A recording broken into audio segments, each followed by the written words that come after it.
Karibu msikilizaji popote ulipo, mtangazaji ni mimi Alex Mridhi. Kabla habari kamili, kwanza mkutasari wake.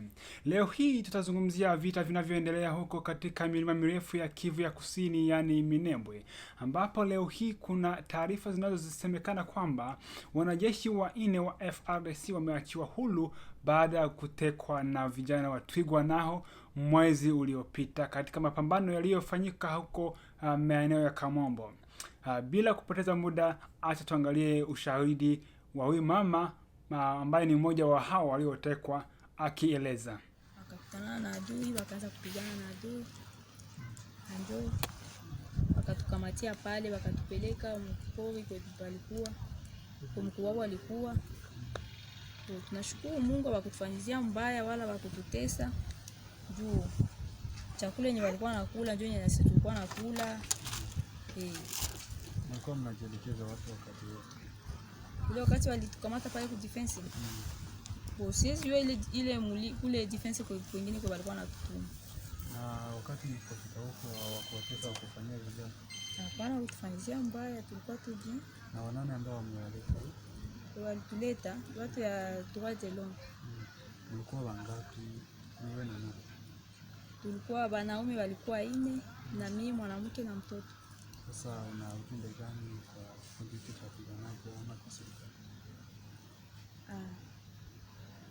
Naweza sema mimi nashukuru sana kuona kisi walitukamata mzuri na wakatukamata na mwisho tena wakaturudisha mikono ya wandugu zetu.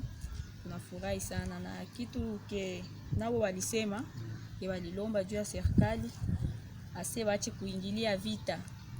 Vita ni hao wa raia. Vita ni hao wa raia ba Fuleru na ba Mai na nani na Banyamurenge. Kisha pomabo wa FARDC kuingilia komba yenyeiko yao. Baache kuingilia ile ugomvi sababu ni ugomvi hao wa raia.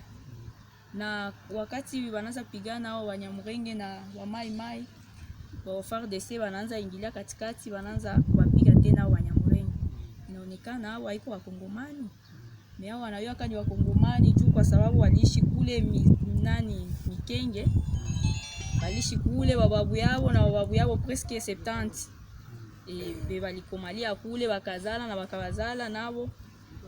Biko shangala wanaanza waita hao ni wenye Rwanda na japo hao nao wanajisabia kama nao ni wakongomani. Pia picha unazoona hapo mbele ndio picha za wanajeshi wanne ambao wametekwa mnamo tarehe ngapi mwezi wa 6 uliopita. Walikuwa wanamaliza mwezi wote huko kwenye mikono ya vijana wa Twirwaneho huko Kamombo. Ni hao wanajeshi wa FARDC unawaona hapo. Wameshikwa kwenye pambano. Wanapigana na watu ambao wamekuja kuua. Lakini bahati mbaya wanashikwa. Baada ya kushikwa wameshikwa vizuri kama mlivyosikia mama akieleza. Wamewapatia chakula, hawajapiga mtu, hawajaumiza mtu, hawajawaambia vibaya. Yani wamewatendea matendo mazuri. Hakuna tendo mbaya ambao wamewatendea. Wanajeshi wanne, mwanamke mmoja na mtoto. Wote matendo mazuri wametendewa, wamepatia chakula yenye wanajeshi wanakula Watwirwaneho na wao ndio walikula. Kwa hiyo hakuna hawajaonyesha kwamba wao wako chini na wengine wako juu, hawajaonyesha roho mbaya yoyote, walionyesha matendo mazuri ambayo ni mbegu za Mungu, mbegu za upendo. Lazima uonyeshe upendo. Penda adui yako, sio kupenda rafiki zako pekee. Neno la Mungu laeleza wazi, penda adui yako. Penda jirani yako. Hivi vitendo sio eti eti hawana hasira. Hawajawaachia kwa sababu hawana hasira ya kuua mtu au hawajui kuua. Sio hivyo. Wamepoteza manyumba yao, mavilaji yao, mangombe zao, wamewaambia vibaya hadi leo wenye wengi wanafungwa, wanakushika tu, wanaiba chakula, FARDC wanaharibu vitu, wanapora mali ya raia, lakini wanashikwa, wanawaachilia. Kwa nini wanawaachia? Ni kuonyesha upendo. Upendo Mungu ambaye anatupenda. Upendo ambayo ni wa kimungu, upendo wa kweli. Lazima upende Wakongomani ndugu zako. Tuko watu wamoja, na njia pekee ya kuleta amani ni upendo, na hawa wameonyesha matendo mazuri. Hebu fikiria, hao wanajeshi wanne walioshikwa na Twirwaneho, wangekuwa ni wanajeshi wa Twirwaneho wameshikwa na FARDC au Mai Mai, kipi kingetokea? Pia ingekuwa wameshikwa kwenye mapambano, kipi kingetokea? Hebu jitulize, ufikirie mambo yenye wangewatokea hao. Wanashikwa vijana tu, wanawazingizia kesi kuwa na silaha, wanawekea kesi, wanafunga wengine. Watu wakikukuta ku telefoni yako ukiwa na picha ya mtu mwenye iko na mavazi ya jeshi, au profile yako kwenye WhatsApp ikiwa na mtu mwenye iko na mavazi ya kijeshi, hapo wanakufunga. Hivyo ndivyo FARDC inafanyia Wanyamulenge. Imagine, hebu fikirie, tathmini kisha nipe jibu jamani. Hivi wameonyesha mambo ya upendo sana, wameonyesha mambo ya mapendo, ya mapenzi makubwa, mapenzi ya Mungu, bila kuangalia maovu yote FARDC inafanya, kujiunga na Mai Mai, kukula ngombe za Wanyamulenge, kuua wale wanawake waliouawa. Wao wanasamehe. Mtu akikupiga hapa, basi geuza nyingine. Wanao kufanyia mabaya, walipe mema. Hivi ndivyo hao ndo Twirwaneho. Ni watu wenye kupenda amani, hawana chuki na mtu yeyote. Hawajakuja kwa ajili ya kutafuta vita, ila wamekuja kwa ajili ya kutafuta amani, kwa sababu serikali imekosesha raia wote amani. Kwa sababu ya hii vita, kuna Wabembe wanakufa, Wafulero wanakufa, Wanyindu wanakufa, Wanyamulenge wanakufa. Kwa hiyo njia pekee ni kuleta amani. Njia pekee ni kuwa na upendo. Penda jirani yako, penda kabila jirani yako, penda kila mtu. Na huyo mama mwenye mumeona wa FARDC ambaye pia ameachiwa huru, huyo mama amepoteza mume wake kwenye hiyo vita. Mama akapoteza mume wake. Huyo kijana, mtoto mdogo, atakuwa kama yatima. Na sio pekee, kuna wengi wako yatima, wengi sana. Kwa nini tunapigana? Kwa nini? Na hao wanajeshi wa FARDC ambao wamewachiwa, ingekuwa wameshikwa na Asambwe Huseni. Hiyo foto mnaona hapa, hiyo ni Asambwe Huseni. Huyo Asambwe Huseni mnamwona hivyo, utafikiri iko meti, lakini ni kunawia. Huyu ndo yeye. Huyu ndo alitoa audio zake zote tunazo, akisema eti tumepiga kambi ya Mikenge, tunaumiza watu, tunaua watu. Imagine, huyu angekuwa ameshika vijana wa Twirwaneho kwenye mapambano, angewashika mwenyewe.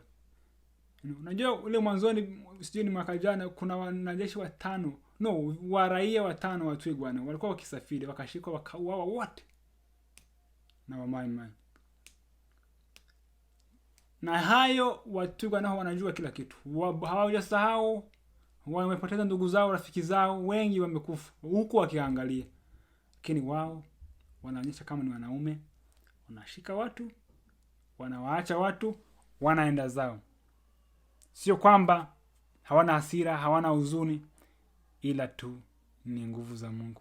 Wanaendelea kuonyesha dunia kwamba hatuko wa terrorist, hatuko magaidi, hatujakuja kwa ajili ya vita, hatutaki vita, tunahitaji amani. Hao ndio Twirwaneho. Kwa hiyo ikiwa ni Mbembe, Mnyindu, Mfulero, unakaribishwa kwa Twirwaneho, kwa sababu mtu yote ambaye anapenda amani, ambaye anaonyesha upendo, kupenda jirani yake, kupenda adui zake, huyo mtu anaitwa Twirwaneho. Kwa hiyo Twirwaneho inamaanisha jitetee, na njia pekee ya kujitetea ni kuonyesha upendo. Onyesha upendo, wanao kufanyia mabaya waonyeshe, watendee mema. Hiyo ndo Twirwaneho. Kwa hiyo mnakaribishwa Wabembe, Wafulero, Wanyindu, njoni mjiunge na Twirwaneho, mtetee haki zenu za msingi ambazo mmenyang'anywa na serikali.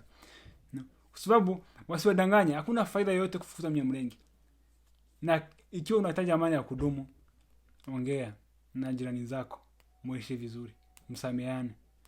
Ila mambo ya kupigana, hao wanaochochea, wengi wao hawako kwenye milima mirefu, wako Kinshasa, wako sehemu zingine, lakini wanaoathirika vibaya ndio hao wa raia wa kawaida ambao ni Wabembe, Wafulero, Wanyamulenge na Wanyindu.